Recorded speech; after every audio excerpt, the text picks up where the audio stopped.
I am George Harvey, and this is Tom Finnell. I am Tom Finnell, and this is George Harvey. How about that? And this is Energy Week with George Harvey and Tom Finnell. And what we normally do is go through the headlines of the last week for about a half an hour and then talk. But what we're going to do today is headlines because we weren't able to record last week because of Thanksgiving. So I'm going to launch right into that. And we're starting with the 22nd of November. And what this says is, according to the Federal Energy Regulatory Commission's Office of Energy Projects, that's a mouthful, 694 megawatts of new renewable energy was added on October. 99.3% of the total amount was renewable.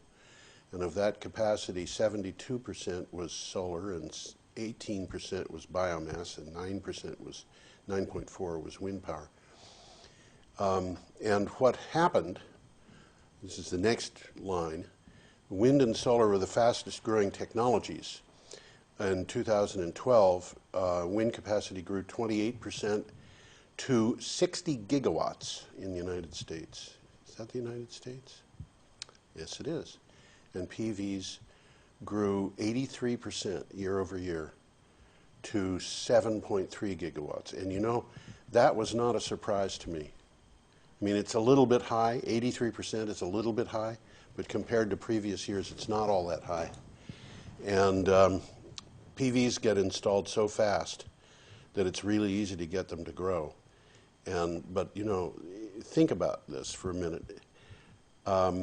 At 7.3 gigawatts, growing at 83% per year, how long does it take for these things to cover the globe?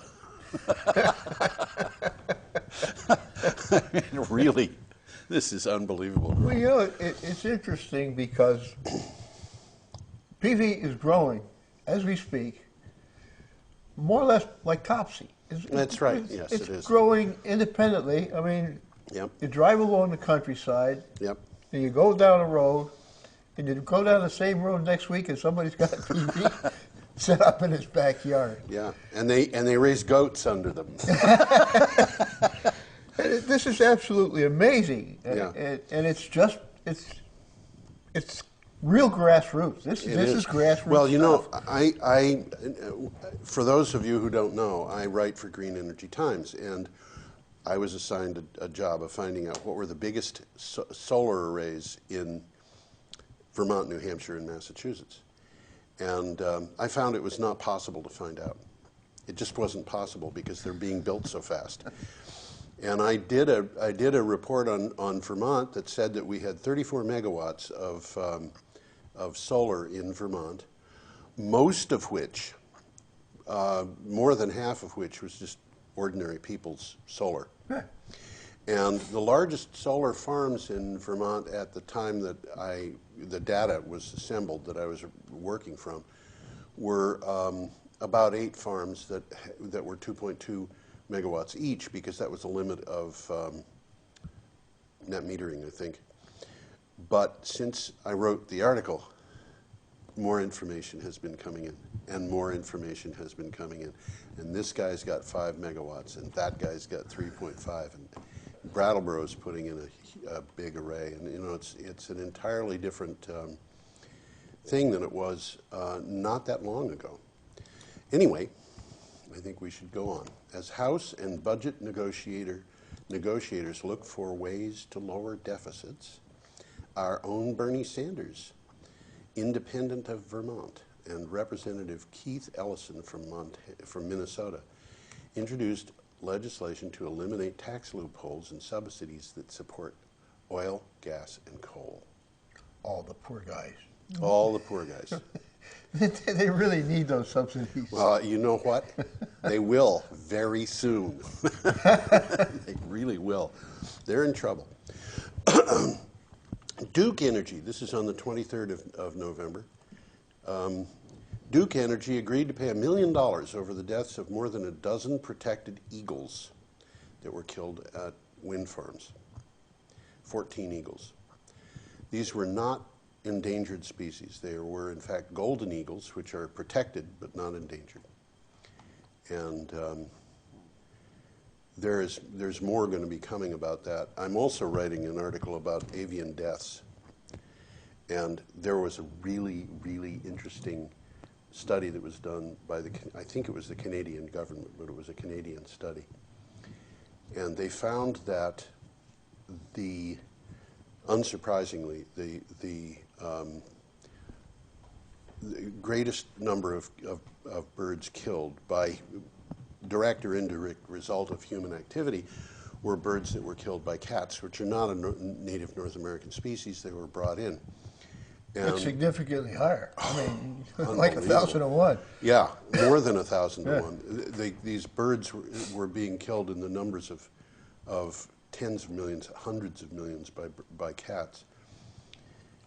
They had a list, and I'm not entirely happy with the list, but wind turbines were number 19 on the list. You wouldn't think that if you follow what's in the news. Yeah. Number 18, gill fishing nets. Well, just plain farmers plowing their fields is way up there. It is. It's way up there. And the big thing with farming is haying, because the haying destroys birds' nests. So anyway, Tapco has removed 22 fuel assemblies as of the 23rd of November from the Fukushima plant. That, I'm sure, is still ongoing. They're probably at a multiple of that by now. The DOE's National Renewable Energy Laboratory on the 25th released a 128-page renewable energy data book providing data on renewable energy, and it now supplies 12.4% of U.S. demand and 23% of worldwide demand. And that may seem a bit much, but there's a huge amount of energy in the world that's supplied by biofuel. And it is not favored in the United States the way it is elsewhere. Big deal elsewhere. Nebraska, rated third among states for its wind energy potential, and yet a year ago it ranked only, this is a third for potential, not for the amount, it ranked only 26th for the actual wind energy production. And people who are familiar with the situation in Nebraska say this is because of one person who is anti-wind and anti-solar. Really. One person. And he happens to be in a position of authority that he can exercise. And even though people want to be generating wind power in Nebraska, they can't, because he stops them. And we will see more of that. U.S. Ecotech Institute released its Clean Jobs Index, which shows that more than 1 million job postings in clean energy sector occurred between July 1st and September 30th. Over 1 million jobs. That's pretty significant. It's significant. I wonder. More than Walmart. More than, well, I don't know about that. These numbers reveal a 54% increase from the previous year. Well, one of the things that's happening here is you can think about putting up solar, and inside of 3 months you've got it. Yes. You think about putting up nuclear, that's going to be 10, 15, 20 years before you see it. There's one nuclear plant in the United States that was started over 20 years ago, and it's still not done. And every once in a while somebody says, well, I think we should finish this. Okay. Bills pending in the Vermont State House and Senate would have Vermont Public Employee Pension Funds sell off their investments in any company that has a principal business in the extraction, production, or manufacture of fossil fuels. And I think that's a good idea. Even if you don't go with the idea of divestment as a political statement, these guys are in trouble. They are. And we will get back to that some more. The Tasmanian government, you know where Tasmania is. Yeah, it's down around Australia somewhere. That's right, somewhere. I actually looked They have it up. devils down there. They have what? Devils. Yes, that's right. I looked it up because I knew where it was, but I didn't know what the population was, and I didn't know what the area it was. And Tasmania is about a third of the size of New England, and it has a population that's slightly smaller than the population of Vermont. It is a place that has some areas that are kind of warmish because they're close to the ocean, and the ocean is warm. It has other areas that are cold. They are aiming at 100% renewable power for their power structure. That is the state of Tasmania. And there's a lot of difference between state governments in Australia and the national government, which wants to pursue coal, believe it or not. But what can I say? Okay, this is the one that I put in blue and made bold. And this is an opinion piece that appeared in Forbes magazine. Forbes magazine. This is a magazine that is well known. The guy named Forbes who ran for president a number of years ago, that's his magazine. Doesn't their masthead call it a capitalist tool? It might. I think it does. Yeah, well, I wonder how the word tool is used there. Whether this is the tool of capitalists who are trying to use it for some purpose. In this particular case, we have an article called, quote, "As we consume more fossil fuels, air quality actually improves," end quote. And my comment in my blog, which by the way is geoharvey.wordpress.com, if you want to look at it. And if you don't want to look at it, I won't hold it against you. For the record, this sort of thing supporters of the fossil fuels want us to believe, using flawed logic. There's a word for the logic. It's called cum hoc ergo propter hoc, which means with this, therefore because of it. Okay. All right? Yeah. I am sitting with Mary Jane in the backyard consuming mint juleps, and the rain comes. Therefore, the rain comes because I was sitting with Mary Jane consuming mint juleps. Well, that's very logical. Well, yeah, okay. They kind of left out of the mix here that there were a few changes in laws and pollution standards and so forth. But that was an article that appeared in Forbes magazine, and Forbes apparently has little enough to respect for its readers. That's my take on it, that they allow things like that to be published. Okay, on the 27th, Renewable Energy Vermont has asked Governor Shumlin to support the state's net metering program. This is something that is an important issue in Montpelier right now. The net metering program allows for people to tie onto the grid and sell power that is produced at their homes or wherever their installation is. And they sell to the power company that supplies power to their area, and the power companies are only required to take power up to 4%. And they have hit 4% in a number of places. It happens that Green Mountain Power has not yet, and they have indicated that they will continue to accept new clients on the net metering, even when they get to 4%. But the other ones have said that they are limiting things now. Well, they're pretty small outfits, though. They're pretty small outfits. That's right. I forget what percentage of Vermont Green Mountain Power supplies, but I think it's like 80%, something. It might be more than that. It might It's be. way up there. It's way up there. Okay, the president of Taiwan, I love this, says safety at the 4th nuclear power plant was enhanced by a system that can destroy the plant to prevent radiation leaks. This sounds like, oh my gosh. We destroyed the village in order to save it. The system would come into operation if a disaster is about to happen. Okay. In a backwards way, I think it makes sense. It does, but it just sounds awful. And of course, how do you test it? Do you really know this is going to work? It could backfire, and if it does, you've got a horrible problem on your hands. Okay. And we're back to birds. Every source of electricity we have kills some number of birds, and while solar panels are better than anything else, it is clear and somewhat uplifting that wind turbines fare better than nuclear and fossil fuel plants in bird kills. Well, that's interesting. Isn't Elaborate on that, because it's sort of counterintuitive. It is. You don't see a lot of whirligigs going around at nuclear plants. And fossil fuel plants I can believe because of emissions. But why nuclear would kill birds, I do not know. I know they kill a lot of fish. Yeah.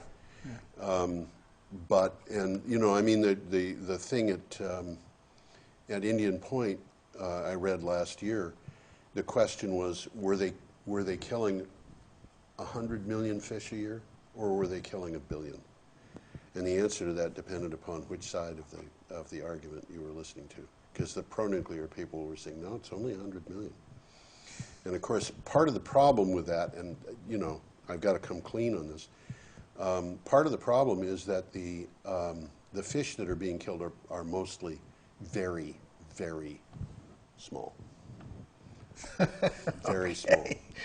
So these are fry that have just hatched, but you know, they would be somebody's dinner more than likely anyway.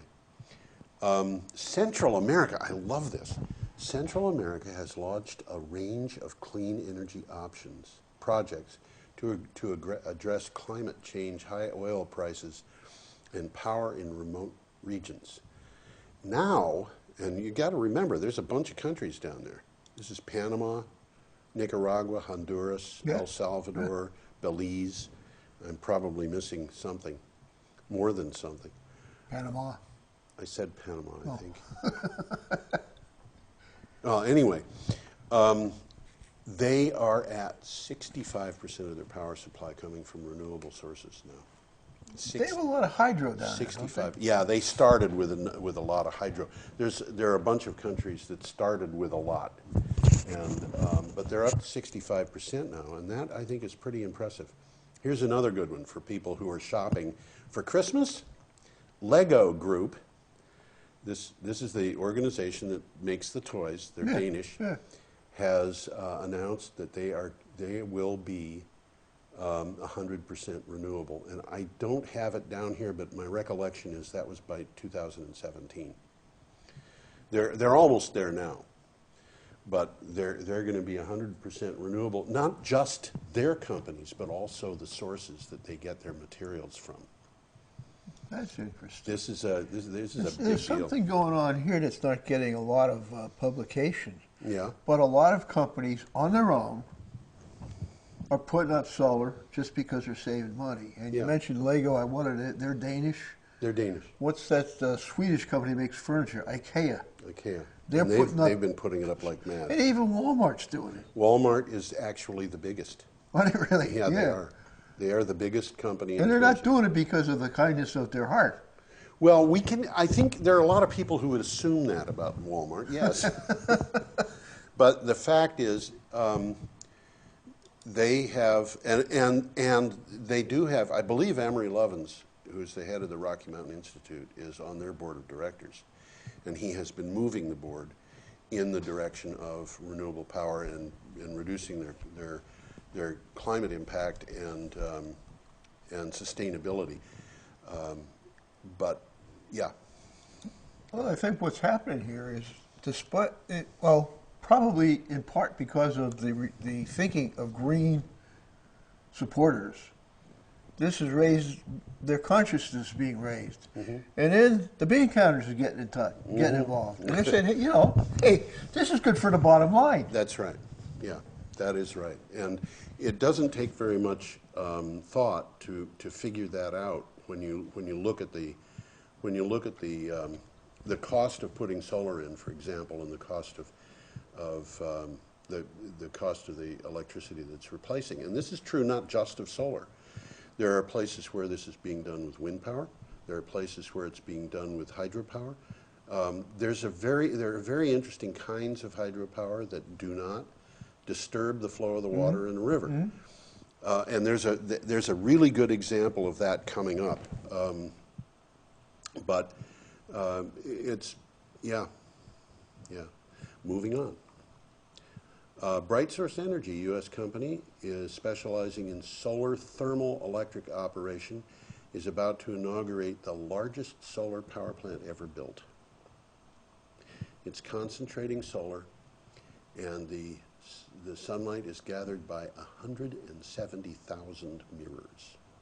This is one of these things in the desert where Yeah. there's this huge tower and Yes, all that's these right. mirrors. Yes. And they're all computer controlled Yes. and synchronized, and Yeah. they shoot all their light on this tower. Yep. That itself is an amazing concept. It is, and one of the things that's interesting about it is they're heating up some medium. And the medium could be water, but in most cases I think they need to have a higher boiling point than water is capable of. I think That's they sodium, use isn't it? liquid salt. Yeah. Yeah. Oh, okay, I was thinking of sodium, but It might be. metallic sodium, Yeah, it might be. which melts pretty low. Yeah, it also does some other interesting things. Well, you got to keep it away from air. If you take a lump of sodium and you drop it in a bucket of water, Yeah. what does it do? It turns into gas. It liquefies the hydrogen. It'll catch fire. Yeah, right. I love it. I'm going to Science is tell you so a funny lovely. story about sodium and interject. It has nothing to do with energy, but it has to do with the electrical industry. Okay. I was working for a company that made electrical cable, Uh-huh. and they were working in conjunction with Union Carbide. And Union Carbide came up with a method of making sodium conductor cable, Okay. which is a pretty good conductor of electricity. Okay. And they had ends that would seal the cable and everything else. And they had the system worked out pretty well. And we were putting in a trial installation in New Jersey. Mm-hmm. Jersey Central Power and Light was the utility. Mm-hmm. And I was down there. And we had photographers down there and everything else. It's going to be a big public relations thing for us. Well, they had the trenches dug out. They laid the cable down, and it was getting toward the end of the day, so we didn't finish. Overnight, it rained. It wasn't that bad, but when we came back in the morning, there was no fires or anything like that because they had the technology covered to seal the ends and all of that, so that wasn't a problem. But the cables were floating in the ditches. Oh, no. Nobody calculated that the total weight of the sodium in the plastic would be less than that of water, Okay. and they floated. Now here we're thought you were dealing gonna with tell me probably that- 50 engineers, and nobody thought of it. I thought you were going to tell me that a rat had bitten it. or No, something. nothing really bad happened. Everybody got a good laugh out of it. I'll bet. And, Yeah, okay. Well, a recent GE announcement noted that E.ON, Climate and Renewables, will power up 469 of its GE 1.5-77 wind turbines. I would assume that's 1.5 megawatts, with brilliant technology. Brilliant in quotes, it's the name of the technology. The goal is to boost the wind turbine output by 5%. And if you can boost the output by 5%, you can boost profits by 20%. oh, I don't know how the math works out. Well, but the math that is sounds you've got pretty good. costs, Yeah. and the costs are going to be the same. Costs are fixed, yeah. Yeah. Yep. So anything that you can add there is going to be profit. Obviously, you have to cover the cost of the change. But as wind becomes more efficient, as solar becomes more efficient, we're back to the reason why we should divest from fossil fuels, because they're not becoming more efficient. Correct. And they can become more efficient, but the problem is that they've got to deal with the emissions and the cost of emission control. I don't know what the cost of a coal burning plant is today versus what it was 20 years ago, but the cost of a new coal burning plant is a large percentage of the cost of a nuclear power plant, and nuclear power is unbelievably costly. So anyway, the International Energy Agency now sees that wind power will probably be producing 18% of global demand by 2050. This is up from their earlier estimate of 12%. I'm going to bet both of those are wrong. I think they're probably going to be more than 18%. But that's just a gut hunch on my part, and they've been doing their homework. Solar PVs are on the rise. Does this sound like a refrain in a song? it sounds like we've been saying this over and over again. Currently, the whole world has installed 130 gigawatts of PVs, a huge increase over the number of the year 2000. We have 130 as of whenever the data was put together. In 2000, you want to guess what there was instead of the 130 we have now? I couldn't venture a guess. 1.4. Wow. 1.4. This is just unbelievable. And 80 gigawatts of that power is in Europe. Tax breaks for wind power producers are set to expire at the end of in a little more than a month, and that threatens a lot of jobs. And this particular article was written from the point of view of Iowa, and there is a calculation that if Iowa has already got 25% of its power from wind, and according to this thing, they say by 2017, if the current laws are continued to that point, instead of just allowing them to expire at the end of this year, by 2017 they will be getting 50% of their power from wind. And you know, I don't remember what the numbers are, but it occurs to me that what I read about Iowa was that they have enough wind power capacity in Iowa to provide a multiple of what the U.S. capacity is. And my recollection is that if you take the Midwestern states running from Mexico to Canada and you add their capacities up, it's a multiple of world demand. Wow. We've got huge resources. This is the prairie you're talking about. Yeah, that's right. It's Texas, Oklahoma, Kansas, Nebraska, South Dakota, North Dakota, plus Iowa, plus parts of Colorado, Wyoming, New Mexico. But it's basically the flatlands. It puts a new meaning on the term flatlander. Okay, the European Commission, you remember we were talking about Hinkley C and how expensive it was. Yeah. And I will point out, I said I don't think this is ever going to happen. The European Commission has launched an investigation into whether the British subsidies for that power plant are against the law. This is European Union law and or rules. And if they do that, if they come to that conclusion, then they have to start over at square one in the negotiations. And these negotiations took years. Yeah. You know? And in the meantime, you could replace the whole thing with solar for a fraction of the cost and at a fraction of the time. Okay. 2 new reports. This is on the 3rd of December. 2 new reports from the DOE's National Renewable Energy Laboratory say financing, permitting, installation of labor, and other soft costs. These are the costs that do not include the hardware, everything except the hardware, make up 64% of the total price of residential solar power systems. 64% is not hardware. Mm-hmm. And this is interesting to me because, you know, we had some people coming in from Germany and Belgium to Brattleboro. Did you go to that? I didn't. No, I'm sorry I missed it. Yeah, it was fun. And one of the things that they pointed out was that the cost of solar in Germany is low compared to what it is in the United States. And the reason is because they have got those soft costs streamlined. So that, you know, but this also brings some other things too that are interesting. I'm just going to assume that the cost of mounts for solar is approximately equal to the cost of the panels, which is possible. I think you've got inverters that have to go in too. It's not. I don't know what the costs are, but I think they're electronic, so they're likely to go down. They're certainly not going to go up. Yeah. But you've got aluminum frames and you've got, you know, various stands and things that hold the thing off the roof, and all of this stuff has got a price. And I don't know what the cost of solar PVs is in terms of the percentage of the whole, but they're saying that the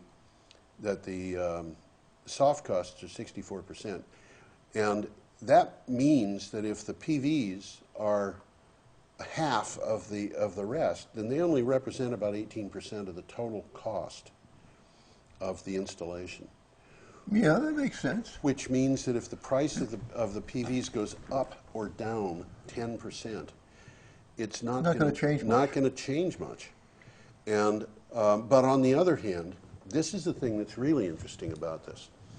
The implication of this is that if the various governments, because the various governments are in charge of the permitting costs and the various things the hoops that you have to jump through to do things, which can be extensive. If the governments can reduce those costs, then it's going to have a huge effect on the cost of installations, home installations of PVs. Well, one of the things you're going to see happening, I'll use the word Yankee ingenuity, even if it's happening in Germany. Yes. There are going to be people that are figuring out how to mount these things cheaper, how to do it more efficiently, how to do it more effectively.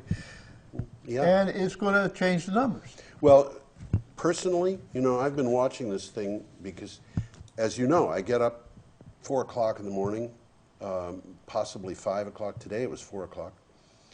And I look at the news for a couple of hours, just looking at searches for energy news of various kinds.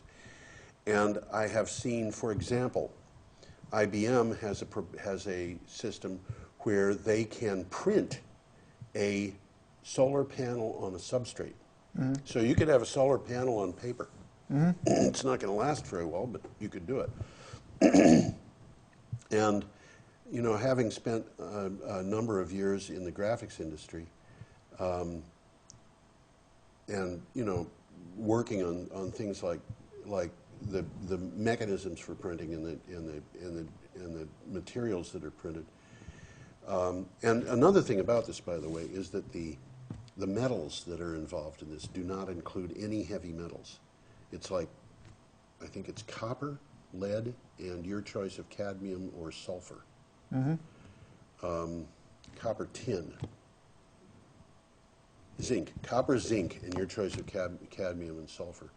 So we could have this thing be relatively non-toxic if we go to sulfur, and possibly even if we go to cadmium. It depends upon how that's done.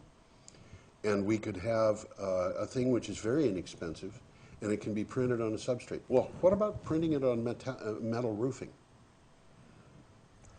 It's only a matter of time. What about printing it on aluminum siding? Huh?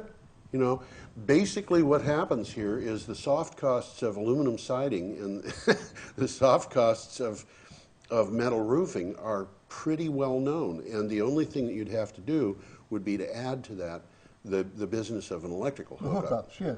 Well, in addition to that, you've got to deal with permitting. And the permitting in the United States is a big part of the whole. So if we can get the permitting under control in terms of costs, the price of solar continues to decline. Mm-hmm. And it continues to decline possibly dramatically for a couple of years. Mm-hmm. And if that happens, then we're back to the fossil fuel industry is in trouble. That breaks me up. Isn't it awful? It's so sad. It's so sad. Okay, here's a good one. This is on the 4th, yesterday. Ontario will defer construction of 2 new nuclear power plants, back away from plans to refurbish operating units at Darlington and Bruce A site, and may order the shutdown of OPG's 6-unit Pickering plant prior to the unit's scheduled 2020 closing date. That's this is a big step away from nuclear, and this is from a province that has also been closing down coal plants. Mm-hmm. Why do you suppose they can do that? No, in Ontario, is it government-produced power or is it private? I honestly don't know. The article probably tells. It's a December 4th article at the blog. So anybody who wants to find the answer to that. But of course, the other thing is you can find that out from places like Wikipedia. Now, This next one, I have to apologize for.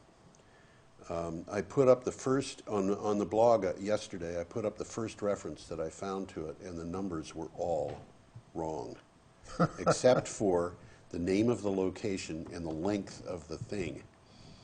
And I should have realized this right off the bat. I should have just looked at it and said, nope, can't be. A 6-mile-long U-shaped seawall costing 756 million pounds. Now, I'm not going to do the calculations completely in my head, but I think that's about $1.2 billion. Might be a little more than that. A little more. I'd like to have that little more. Do you think they'd notice if they lost it in my direction? I'm sure more of that sticking to the fingers of the politicians. Is planned to run across Swansea Bay, which is a bay in South Wales. It's on the I guess it's on the Bristol Channel. I don't know how far out the Bristol Channel goes, but this is the whole UK is, and this of course includes not just the UK but Ireland, is in an area where the tides are significant, very significant, and they're not the Bay of Fundy, but they're not far from there, and so they're talking about putting something over $1 billion into building a 6-mile-long U-shaped seawall, and it is going to. They say it's going to generate 420,000 megawatt hours per year, which is enough to supply electricity to 121,000 homes. And that is a significant, this thing that they're doing with tidal energy. And of course, tidal energy is, it's intermittent. The tide flows in, the tide flows out. You get it both ways. But you know when it's happening. You know when it's happening. You can predict it very well. And it comes in twice a day, and it goes out twice a day. In general, that's not always true. There's weird things that happen in some places, but I would expect that in this particular location, it would be twice a day, every day. And they get a lot of power when it's moving, which is 4 times a day, obviously, and none when it's not. But, I used to live down in Plymouth, Massachusetts, and you could go out and you could watch the water flowing out of Plymouth Harbor, and then when the tide changes, it comes back in. And in fact, where I lived was next to a little river, and you could actually watch this on the river. The tide would flow out, and if you stood there for 5 minutes, you'd see it coming back in again after 5 minutes. It's surprising how fast it switches from one to the other. Anyway, next. Now this is a good one. The financial world's concerns with a carbon bubble. This is their words, the article's words, and this comes from Business Spectator. I think that's an Australian organization. Just became about as concrete as they can get because Bloomberg, which is the financial place, has unveiled a new tool for investment managers to quantify the risks climate change can pose to their portfolios. That is an interesting concept. Isn't that an interesting concept? And, what we're talking about here could be all kinds of things. Clearly coal mining is going to be at risk from climate change, but so are things like agribiz, and there's a lot of this.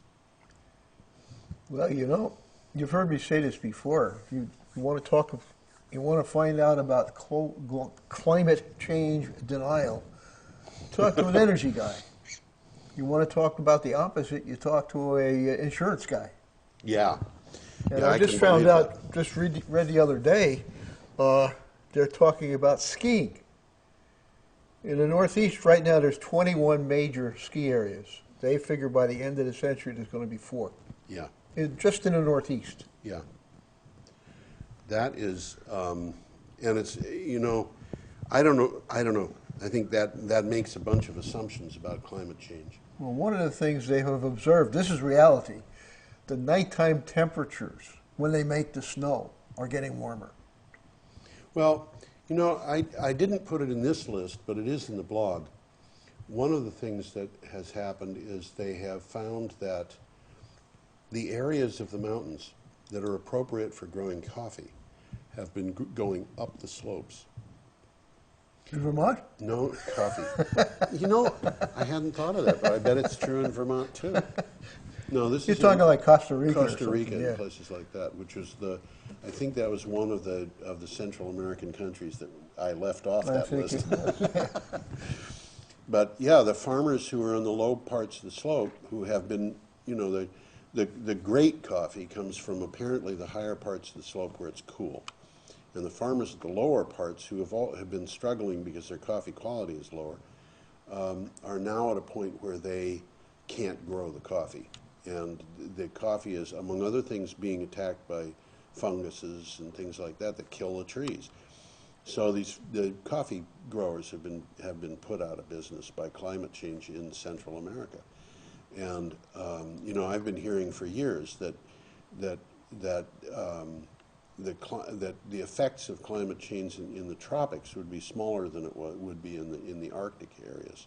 But at the same time, you know, the effects that we've seen in the Arctic areas are profound. And Yeah. the people who are in denial on climate change are in denial about that. And a lot of them, you know, a lot of this, people have gone from saying, no, there is no climate change, to saying there is climate change, but it doesn't have anything to do with human activity. And if you look at the climate change historically and compare what's happening now with what has happened in the geological past, the data that we have from scientists tells us that the kind of change that we've experienced in the last 10 years would normally have happened in 1,000 years or more. And you can do a lot of adaptation in 1,000 years that you couldn't do in 10. But that's, you know, we're seeing a lot. We're seeing a lot of denial going on. Not just denial of climate change, but Man's activities. well, there's denial in other things too. I give you an example. I read a lot. And during the course of the day, it's not just the news. And one of the things that I've done is I've gone to the website for the Vermont Agency of Natural Resources, and they have a nice set of papers that they wrote on climate change, which include, among other things, the effect that climate change will have on the forests in Vermont. Okay. I've mentioned this before, Yeah, I believe, but I don't know. I've seen some stuff on this. Yeah. And they talk also about the climate change in the weather and things like that. And it's pretty clear that Hurricane Irene is very likely to become a more or less normal thing in the 21st century that you can expect to happen every few years, which leaves me saying, okay, if Hurricane Irene happens every few years and maybe stronger, what's going to happen to our road infrastructure? We're going to have roads that we can't maintain because we can't afford to replace them because they happen to be next to rivers, you know, and things of that nature. But they had a thing in a paper on forestry, and they talked about the northern hardwood forests, which are made up largely of maple and birch and beech, and they talked about the upland forests that the habitats that a lot of anti-wind people want to preserve on windtops, which are spruce and fir. And they talked about the numerous species of ash that we have and the hemlocks.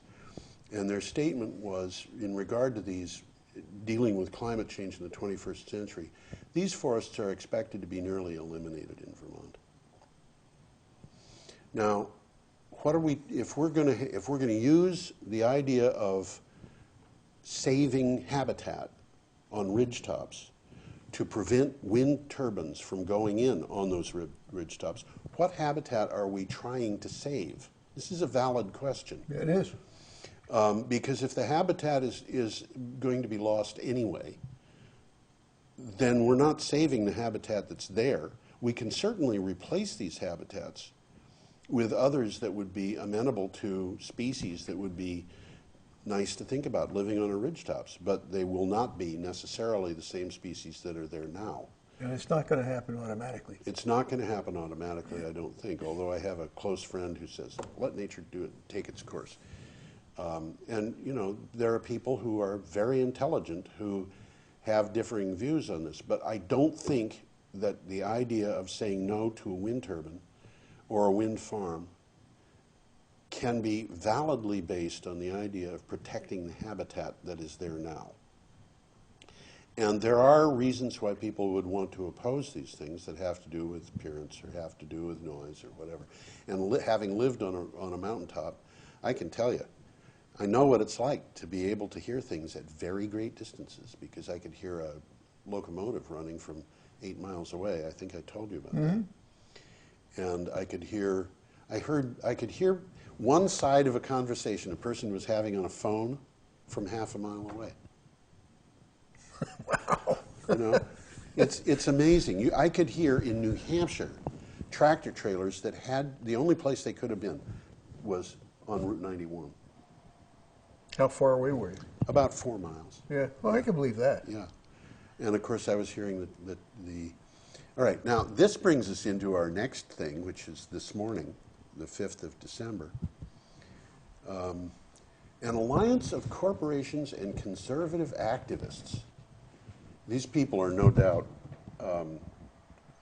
Tea Party members who believe in, you know, they're libertarians who believe that people should be allowed to do anything they want. Anything they want to. Right. They are mobilizing to penalize homeowners who install their own solar panels, casting them as, quote, free riders, end quote, in a sweeping new offensive against renewable energy. This comes from the Guardian, which is a UK publication, but obviously they're talking about the United States, but I didn't get this directly from them. I got it from a place called Raw Story. But I find this really kind of fascinating. They are saying that people should be allowed to do whatever they want, and somehow or another, they're taking this to a point where they're saying, if you're going to put up your own solar panels and produce your own electricity and put it on the internet, not the internet, the grid, the electric grid, we want to tax that because you're a free rider. Mm-hmm. And so wait a second, let me see if I get this right. Now, if my name is Vermont Yankee, and I'm generating electricity and I'm feeding it into the grid, they want to charge me for that. No, they don't want to charge you for that. They want to charge the guy that's putting up the They want to solar charge power. the people who put up solar. and the only reason I can think of for doing this, and this is what's scary to this is what's scary to the fossil fuel groups, is that there isn't any fuel being used in solar and wind. And so the person who owns it isn't paying for it. That makes him a free rider because he's not paying for fuel. Yeah, right. And that's So where the money is. That's where the money is. And they want to keep that money where that money is. And they, you know, anyway, now this is a good one. The next one from today. After suffering a power outage at last year's game, NFL, Super Bowl, remember that? Vaguely. Vaguely, yeah. I don't follow football much. I don't follow it much either, but of course I was doing the blog and looking at energy news at the time, and of course I sat down one morning and put in something about energy and came up with about 250 extra hits because of the Super Bowl. Well, yeah, you don't want it to happen. I have to look at these watching things. a This football takes game. time. Yeah, that's right. A football game that is shut down for electrical problem is not fun. All right, they have figured out, the NFL has figured out what they're going to do about this. And what do you suppose they're going to do? Put up solar panels. They entered into an agreement with PSEG, which is going to put up. NFL has an environmental program The NFL has an environmental program, and the environmental program of the NFL got involved in this. Okay. I mean, there's so many companies that have these environmental programs. You'd say, why in the world, why does IKEA have an environmental program? Why does Google? I mean, IKEA, at least, a lot of their stuff is derived from wood, and they want to, you know, it would make economic sense for the distant future to maintain the forests. But Google, what are they maintaining? They're maintaining the plastic trees, the software. But the NFL, why do they have an environmental program? They do. In order to provide renewable energy for Super Bowl LXVIII. And what's that, 48? I guess it is. LXVIII, yeah. So that was something I found interesting. And PSEG is Public Service Electric and Gas. It's is that New largest Jersey? utility in New Jersey. Yeah. And New Jersey, PSEG and New Jersey have been putting in renewable energy resources like mad, just like mad. Jason Cooper told me about flying into one of the airports down there, and the last time I took a flight, which went to Kenosha, Wisconsin, it went through Newark. Mm-hmm. And because of what Jason had said, I was pretty careful to look out the window as we were coming down and taking off from Newark just to see what it looked like. And he was absolutely right. There's rooftop after rooftop, big commercial rooftops that are covered with solar panels. And one of the things that's interesting. Yeah. Yeah. One of the things that was interesting about this is that the Hurricane Sandy damaged the solar panels, mm-hmm. but it did very little damage, and the damage that was done could be dealt with getting those panels back online as soon as they were hooked up to the utilities.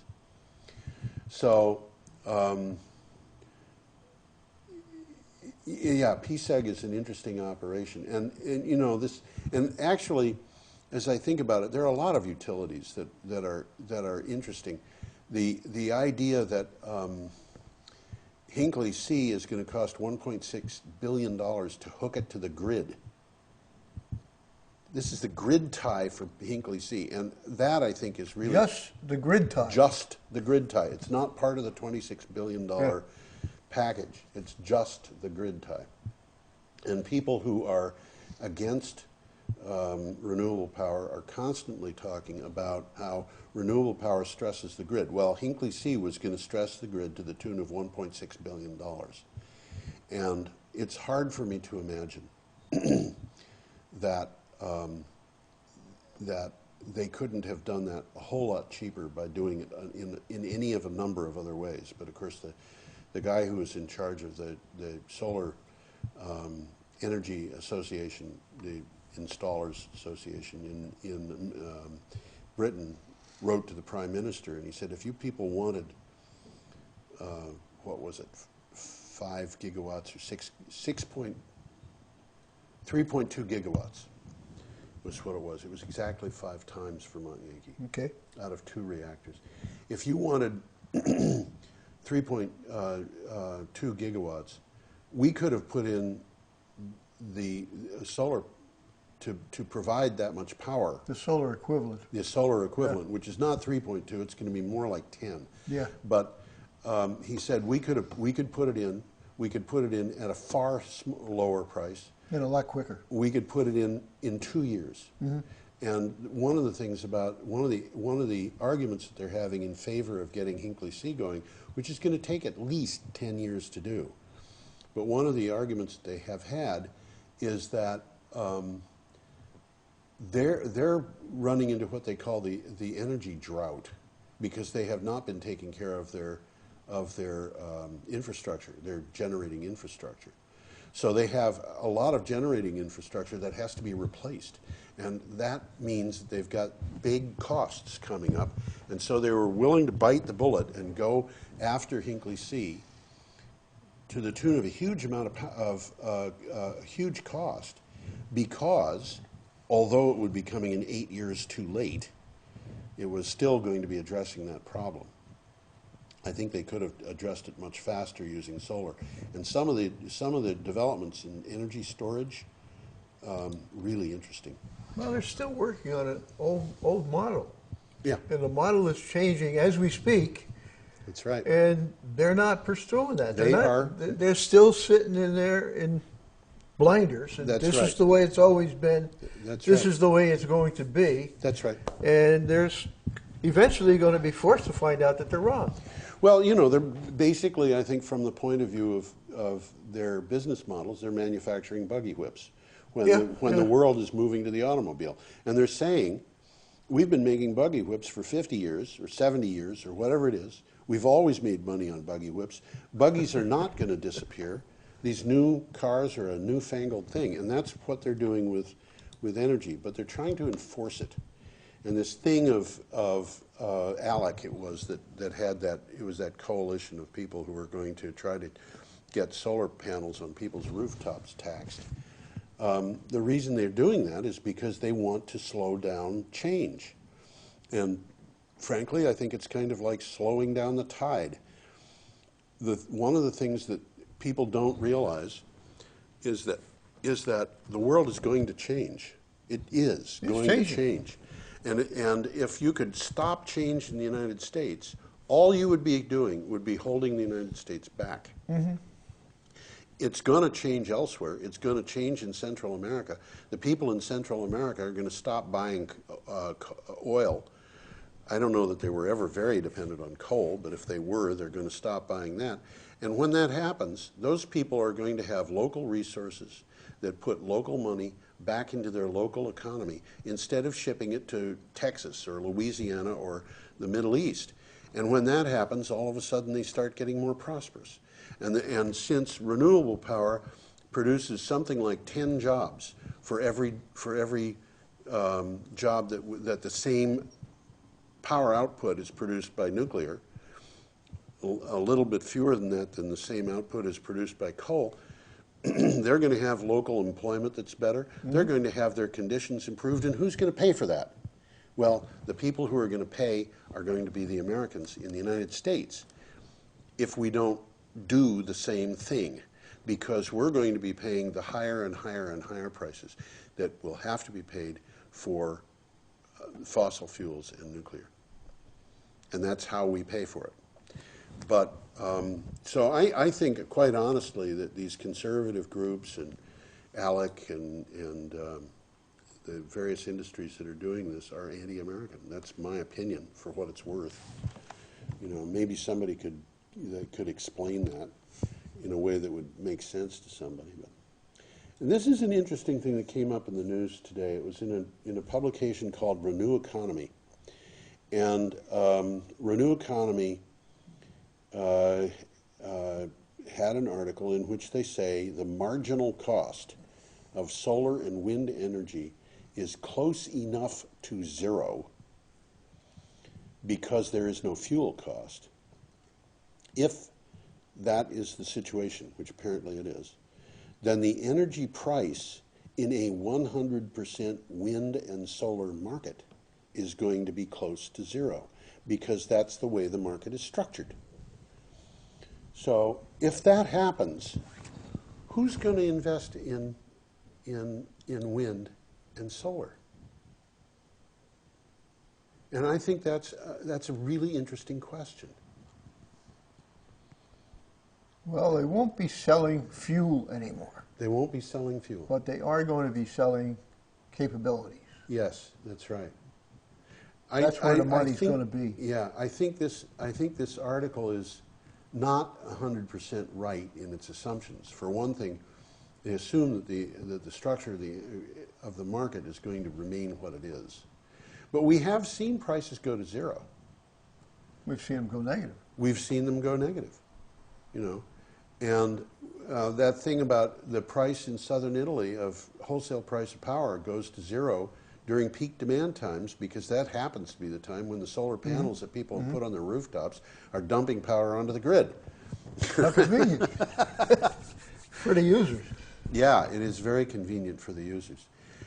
There's another thing that isn't in this group. We've got through the entire group. How much time do we have? About 2 minutes. We started a couple of minutes late. The thing about Hinckley C and the cost of putting it on the grid reminds me of this thing. I forget the power company on Long Island. Maybe you know. Well, it was Lilco, but now it's been taken over. It's a non-profit. It's run by the state. Oh, okay. They were going to spend a couple $100 million on upgrading the grid in the eastern end of Long Island. Yeah. And yeah. the reason was because the population... That's like Montauk Point. Yeah, the population is moving east, and there's no production facilities out there, so they have to bring in power from elsewhere. And what they found was that people are putting in solar PVs. And because they're putting in solar PVs, it's unnecessary to upgrade the grid. Well, that makes sense. Because the solar PVs are coming on at the peak demand load times. And so they're negating the need for that grid at the peak demand times. That's a high-income area. Yeah, so I understand. Eastern Long Island is pretty high income. That's the Hamptons. Yeah. Yeah. Okay. So they got the money for the solar. They're not worrying about subsidies or worrying about getting the government to pay for it. These are people who have a lot of money, Yeah. and they're very interested in maintaining their money. And so what do? They buy solar. Yeah, it's to their self-interest. Yeah. Anyway, I think we're at the end of the day, and I will thank anybody who has watched through, if anybody has. Do you think anybody's watching this show? I haven't met anybody yet. I actually got stopped on the street by somebody who was commenting on it. Oh, yeah, good. Good. No, nobody's told me they've seen me yet. Really? Yeah. Well, I want to thank anybody who has watched for watching, and we will be back next week. So, Tom Finnell, George Harvey, and I will say see you later.